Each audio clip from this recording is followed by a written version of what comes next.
The Art of Money Getting by P.T. Barnum. Chapter 15. Advertise Your Business. We all depend more or less upon the public for our support.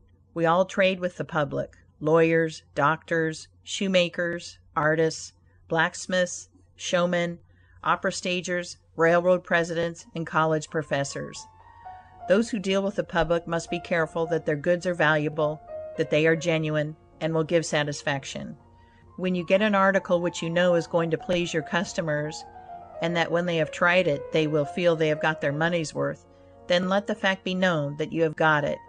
Be careful to advertise it in some shape or other, because it is evident that if a man has ever so good an article for sale, and nobody knows it, it will bring him no return. In a country like this, where nearly everybody reads, and where newspapers are issued and circulated in editions of 5,000 to 200,000, it would be very unwise if this channel was not taken advantage of to reach the public in advertising. A newspaper goes into the family and is read by wife and children, as well as the head of the home. Hence hundreds and thousands of people may read your advertisement while you are attending to your routine business. Many perhaps read it while you are asleep. The whole philosophy of life is first sow, then reap.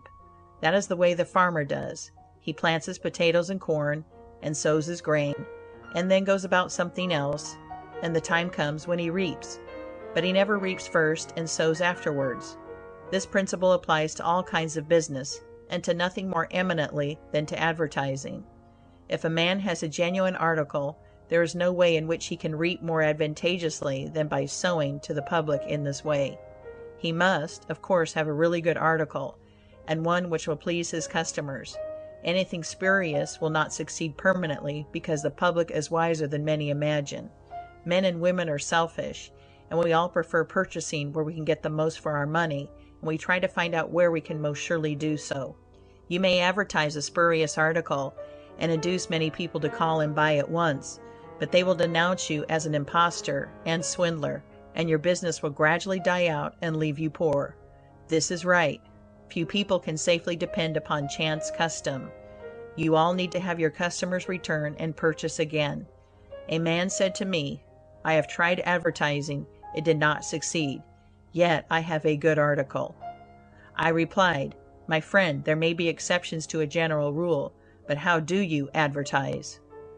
"I put it in a weekly newspaper 3 times and paid $1.50 for it," I replied. "Sir, advertising is like learning.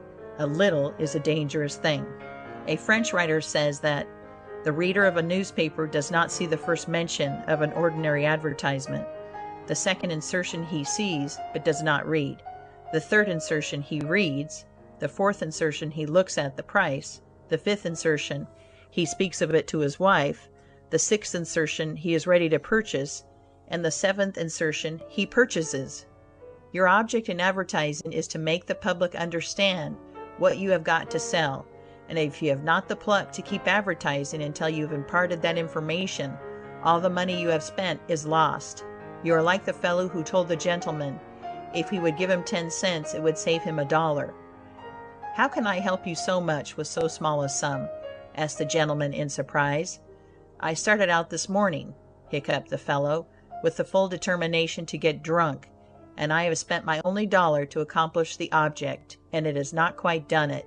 10 cents worth more of whiskey would just do it, and in this manner I should save the $1 already expended." So a man who advertises at all must keep it up until the public knows who and what he is and what his business is, or else the money invested in advertising is lost. Some men have a peculiar genius for writing a striking advertisement, one that will arrest the attention of the reader at first sight. This fact, of course, gives the advertiser a great advantage.